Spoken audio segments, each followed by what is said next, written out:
following program is a PBS Wisconsin original production.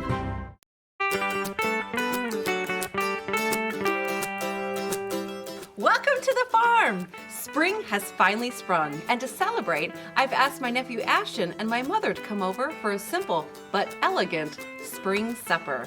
For the ingredients, I'm going to be going up to Whetstone Farm to get some lamb, and then it's off to Morley's Maple Syrup for some fresh Wisconsin maple syrup. And finally, we'll be stopping at Morning Sun Farms for some nutritious and delicious microgreens. Gather with us around the farm table. I'm your host, Inga Witcher. Good morning, girls. I'm Inga, and I love everything about farming. Midwestern farms are a bounty of good food made by good people. I love being able to travel, to search out good ingredients. Cooking is all about what's seasonal, what's fresh. Every day can be filled with good food, good friends, and a beautiful herd of cows. Welcome to the farm. Good girl. Around the Farm Table is funded in part by Wisconsin Farmers Union, united to grow family agriculture, Heartland Credit Union, and Friends of Wisconsin Public Television. Today I'm going to teach my nephew Ashton how to sow seeds. He's 5 years old. I was 5 years old when my grandfather taught me. I think it's a fun way to get excited about gardening, about growing your own food. The first thing you want to do is find some good quality seed starting mix. Do you want to try to gently put some of that mixture in here? And these are our little seed cells that we're going to start with. There you go. And then I'll tap it down for you. We've picked out several seeds that Ashton's interested in growing in our garden. So I think today, looking through the variety we have here, we're going to start with Brussels sprouts. Brussels sprouts need longer to mature. They need about 100 days to go from the seed to when you're going to harvest that plant. So it's nice to start them in March when you can get a head start. Here in Wisconsin, you almost have to start a lot of those seeds indoors because we have a short growing season.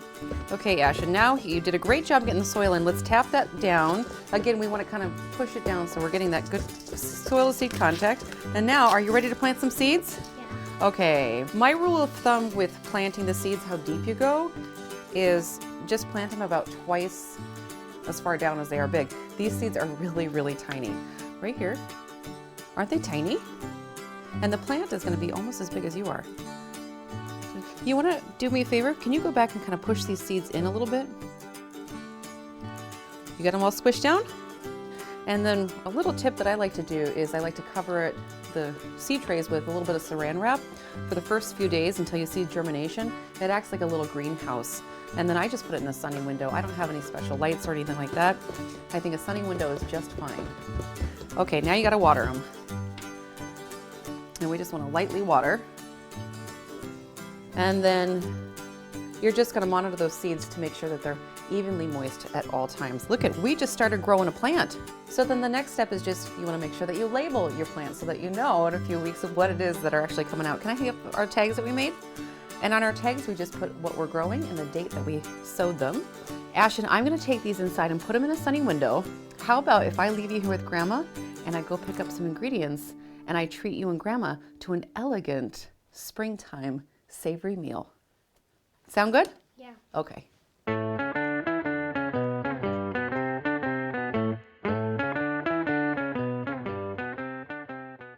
I'm here in Amory at Whetstone Farms. Let's go move the sheep with Emily and Klaus, and then we're going to find out a little bit more about grass-fed sheep.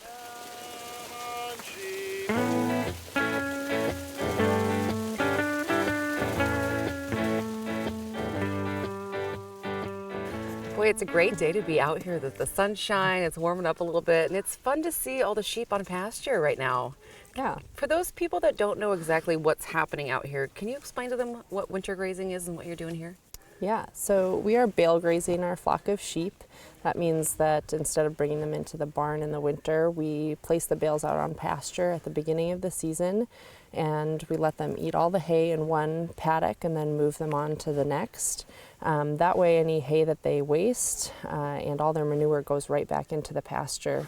It kind of gets composted right in place and we don't have to haul any manure. It's such a nice thing to do. I mean, then you don't have to clean out your barns. I did this one year with some heifers, and the pasture changed. And just from winter to spring, it was a different pasture than it had been the spring before, with all the nutrients and everything that's just built right in there in the soil. It's really amazing. It's kind of just like composting right on top of your soil. Once the grass grows back in, it's just thicker, more lush, green.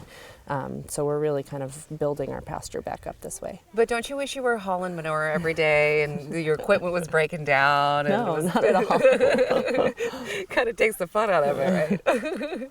So what all do you have going on here at Whetstone Farm? So we raise 100% grass-fed sheep for lamb, mutton, and wool. We also grow a few acres of vegetables, but the sheep are dual purpose for meat and wool. Can you explain the difference between mutton and lamb?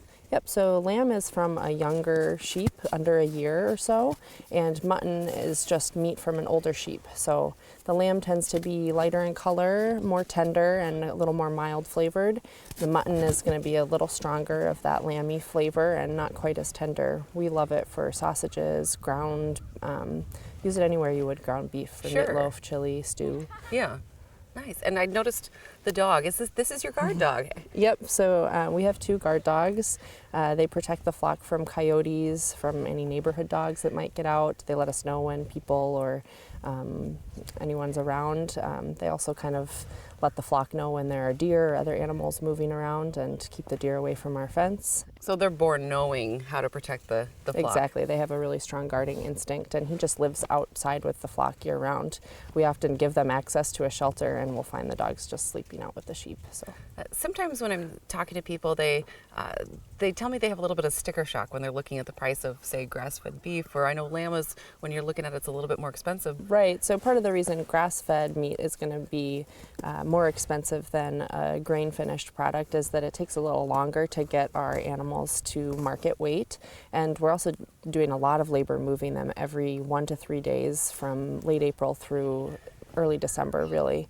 They always have access to fresh pasture, and that means us walking around moving fence. In terms of lamb being a little more expensive than grass-fed beef, part of that is just that the animal is much smaller, so Yeah. you have more bone compared to the amount of meat that you're getting.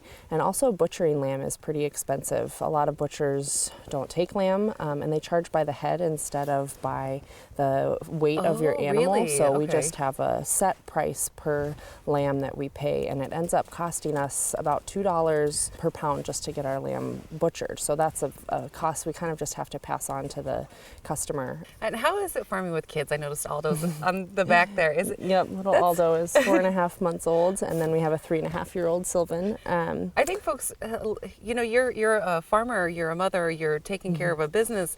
How do you operate all those different things? It's a juggling act a lot of days. It takes a lot of flexibility and being willing to put my work aside sometimes and tell the kids that they have to wait sometimes.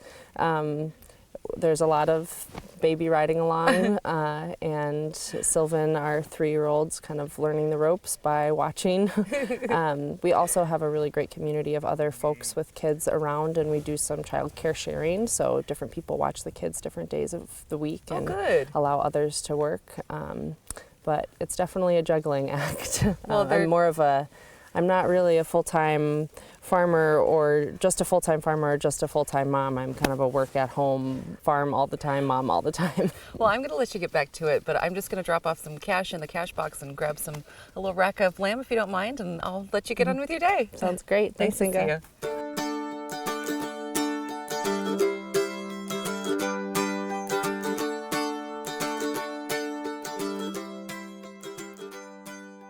Hey, John, I'm so excited to be at Morley's Maple Syrup. Hi, Inga. I want to go tap some maple trees, but I need you to teach me how. All right, let's go. John, thanks for taking the time out of your busy spring schedule to teach me a little bit about maple trees.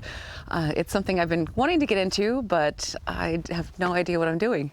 Well, we are honored you're here.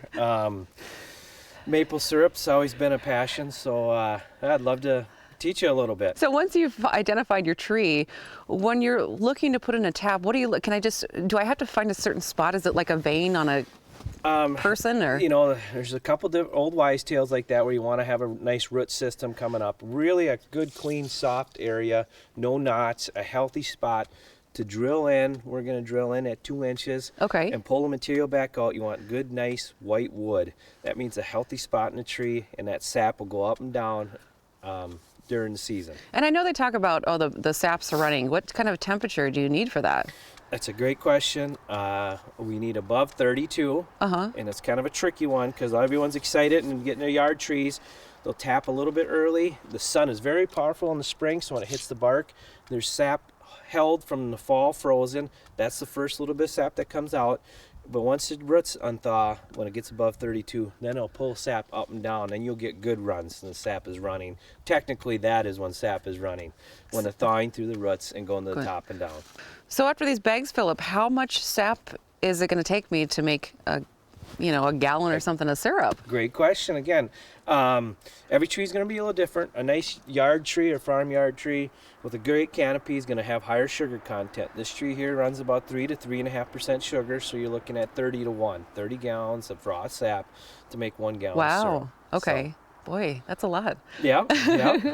And then when I get my sap off of here, so I take my bag, do I just take it inside and dump it in a big pot and start boiling? Yeah, well, pretty much you'll take your sap once it's full or close. You pour it into a 5-gallon pail, you gather it. The hobbyists kind of start maybe with a turkey fryer or some sort of burner outside, and they'll get it concentrated down to about 58% sugar content, and then they'll bring it in the house and finish the final till you get to legal maple syrup, and then you can can it, and they get more control in the oven on the stove. So you say the hobbyists start with that. What do they end up with? Just 280 acres of trees like you here? Oh yeah, it's a hobby out of control. You got to be careful. It's it's just a lot of fun. Do you see more people getting interested in doing it? Oh yes, the hobbyists. You're all natural, organic, just a natural beauty of a product coming out of your own yard tree, and it's simple enough to do. It's the time of year. Ice is not off lakes yet to get on your lake place or enjoy the water. And you're going crazy sitting inside. Right, Yeah. you can't be on the trees cross-country skiing or enjoying the woods, so it's another way to enjoy the woods, the outdoors. Good. Well, I'm hooked on maple syrup, and I think I'm going to try some when I get home. All Thanks for right. teaching me. Great.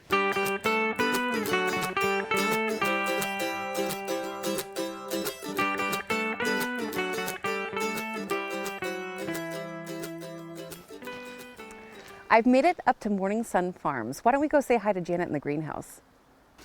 Hey, Janet, nice to see you. Oh, hi, Inga. Thanks for letting me come visit today. It's nice to get out of winter and come into spring.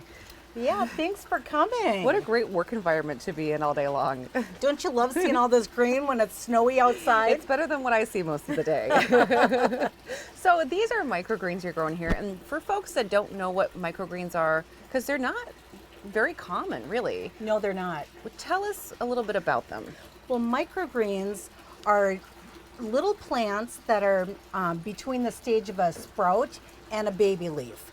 They're very, very high in nutrients. If you could imagine all the nutrition that's in a seed that will produce a huge plant and all the fruit on it, well, all that is captured in these little greens. Then why are we eating mature plants? These are so good. Well, and once you taste these, you might not want to eat the mature plant. What is this I'm eating right here? This is kale. This is No a kidding. kale microgreen, yes. I Aren't they prefer good? it to the mature leaves. Yep. As you can tell, they're very tender, nice mild flavor. Yeah. But yet you get that huge nutritional boost. Yeah, it is a nice flavor. And on my way in, I was grabbing a few of the other ones, and I think I tasted a radish leaf, and it tasted like you were biting into a radish. It was amazing. Yep. We do a red Rambo radish, a daikon radish. We also do pea shoots, sunflower shoots. We do a mustard microgreen. We also do broccoli microgreens. Really? Yeah.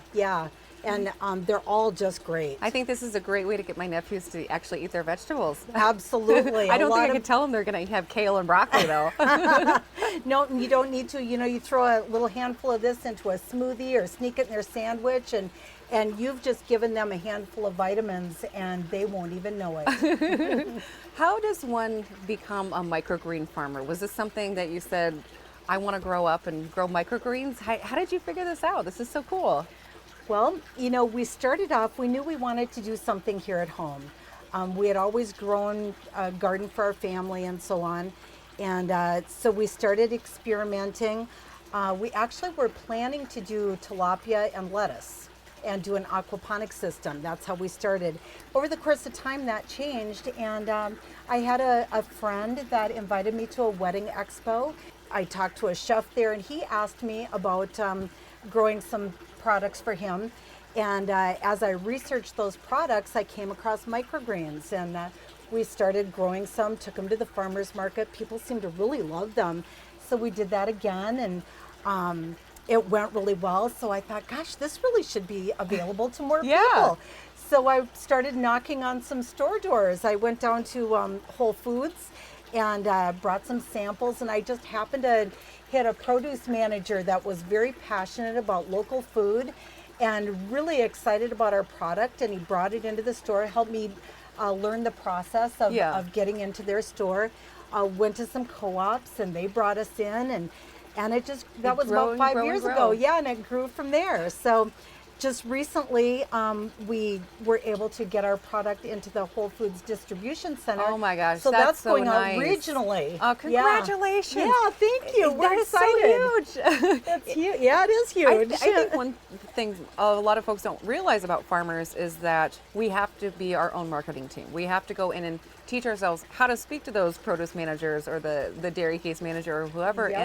And there's a lot more to it than just growing things or milking cows. Absolutely. Yeah. Absolutely. There's a ton of work involved, but you know, we put in some long days, but it's really paying off, and it is worth it. And we feel so good about putting very, very nutritious food into people's hands and giving them the opportunity to enjoy such good, healthy food. Yeah, and it tastes great too. I mean, the flavors are really there too. So Yep. you don't even feel like you're getting healthy, which is, I don't ever feel like I'm getting healthy, but I need to get healthy. So now I'm just going to start eating microgreens. We've got some for sale. Well, I have to tell you, I love visiting small towns like Frederick here and seeing these thriving farm businesses where you're employing local people. You're putting Frederick on the map with you're going to be the microgreen capital of Absolutely. America pretty soon, I'm sure. Absolutely. Well, I know you're harvesting today, so I'm going to give you a little hand harvesting and hopefully take some home.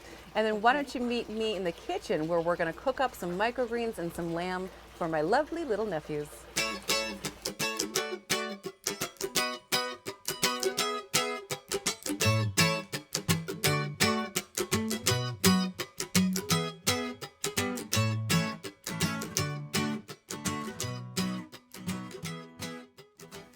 I'm so excited to finally say that we can celebrate the first day of spring. It's been an awfully long winter. I don't know if I'm just getting older or if the winters are getting colder, but I am done with it. I'm so ready for spring. I'm so ready to be out in the garden. Even though it doesn't feel like spring outside, I want to make it feel like spring inside with a lovely spring menu of a maple glazed lamb and then a beautiful microgreen salad. So for the maple glaze, I'm going to start with a little bit of some grainy mustard, and then I'm going to put a little bit of maple syrup in. I like to use maple syrup in a savory way with the entree. It's kind of a different take on it, and it's fun. And maple goes so well with everything. It's such a nice, you can use it in vinaigrettes, you can use it on pancakes. Who would have thought? You can use it anywhere. Let's get that stirred up. And then a little salt and pepper.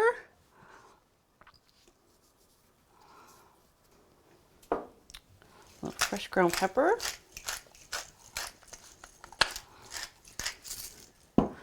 And I think a little bit of lemon zest would be nice in here, just to add a little touch of acidity and brighten it up a bit.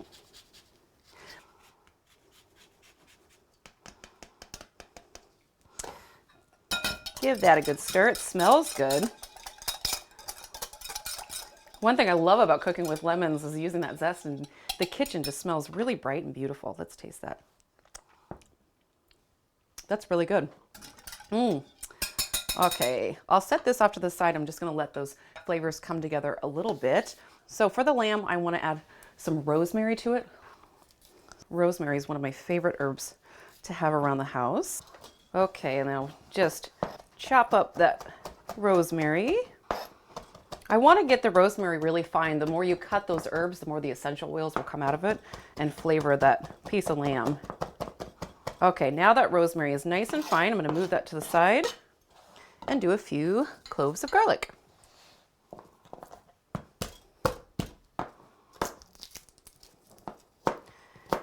And just like with the rosemary, I want to mince my garlic up really fine.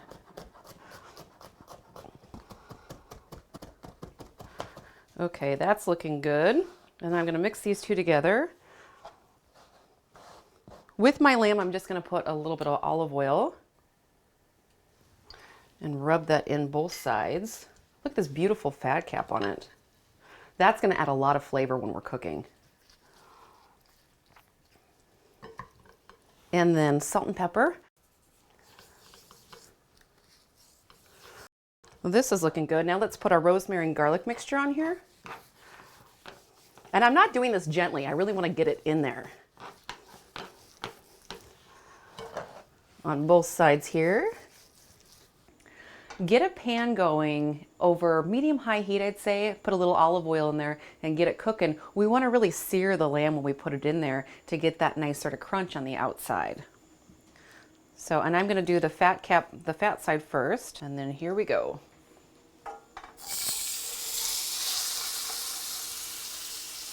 When you're searing things, always be patient too. You don't want to move them too fast. You really want to just leave them, be patient, let them get that crust before you flip it. So it's going to take a few minutes. That looks good. When you're cooking lamb, you don't want to overcook it. It's not something that you really want to get well done. So when I'm searing it, I just want to get that nice crust on the outside, and then we're going to pop it in the oven. All right, this lamb is looking really good. I'm loving lamb. I think lamb is great. I'm going to put some of my glaze in a different little bowl for glazing it when it comes out of the oven. But before it goes in the oven, I'm just going to cover as much as I can with this beautiful maple glaze. And as this cooks, it's just going to sink into the flavors and caramelize and add a little bit more deliciousness to it. That's good on that side. Then I'm going to pop it over. Use the rest of my glaze here. I love it. Okay, this is smelling good with the rosemary and the garlic. It's nothing better. Now it's ready to get popped in the oven. It's going to cook for about 10-15 minutes just to finish cooking it off. Don't overcook your lamb or else it's not going to taste as good. And then while this is cooking, I'm going to get this cleaned up and we'll start making our microgreen salad.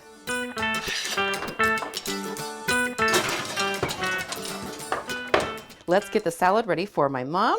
We're going to start with some pea shoots. I'm going to add in some of the sunflower microgreens here. And this is my favorite. This is the kale that I'm going to add here. You would never know that you're eating kale with these microgreens. I feel healthy already just working with these microgreens. Fluff this up. Maybe a few more of these. So my dressing is going to be very simple. I don't want to mask those flavors. Actually, I'm going to add a few radishes for color first before I dress it. And add a little crunch. Put those right on top. And since I'm not cooking for just myself today, I'm just going to add a few onions just to make me happy, but I don't want to overwhelm anyone else. And I'll slice them very thin. And that should be good. So now I'm just going to add some fresh cracked pepper and a little bit of salt to season it with. It looks beautiful. A little bit of olive oil, and I'm going to eyeball it here. What else is new? And then since I have the maple syrup, I thought the sweetness of the syrup would balance out nicely with the sort of more pronounced flavors of those radishes and the onions and everything else we've gotten here.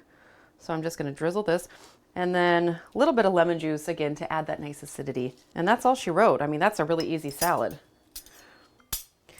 And then you just give it a toss, and it's as simple as that. And now, folks, we're ready for a simple but elegant spring supper. Well, thank you, Grandma and Ashton, for coming for a nice little supper here at the farm. Can you cheers me? Thanks, buddy. Celebrate the arrival of spring with a savory supper.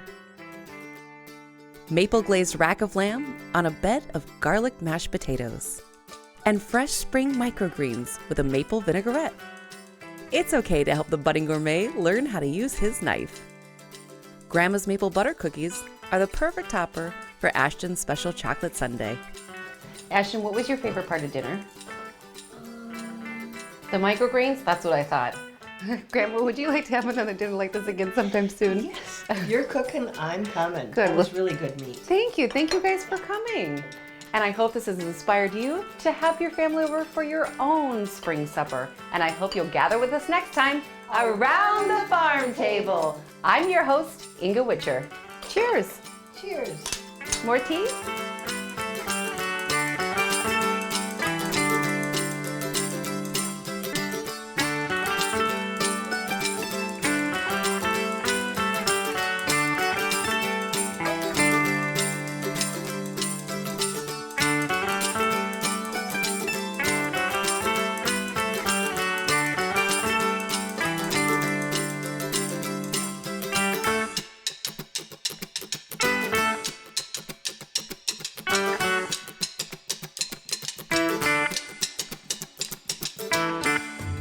Around the Farm Table is funded in part by Wisconsin Farmers Union, united to grow family agriculture, Heartland Credit Union, and Friends of Wisconsin Public Television.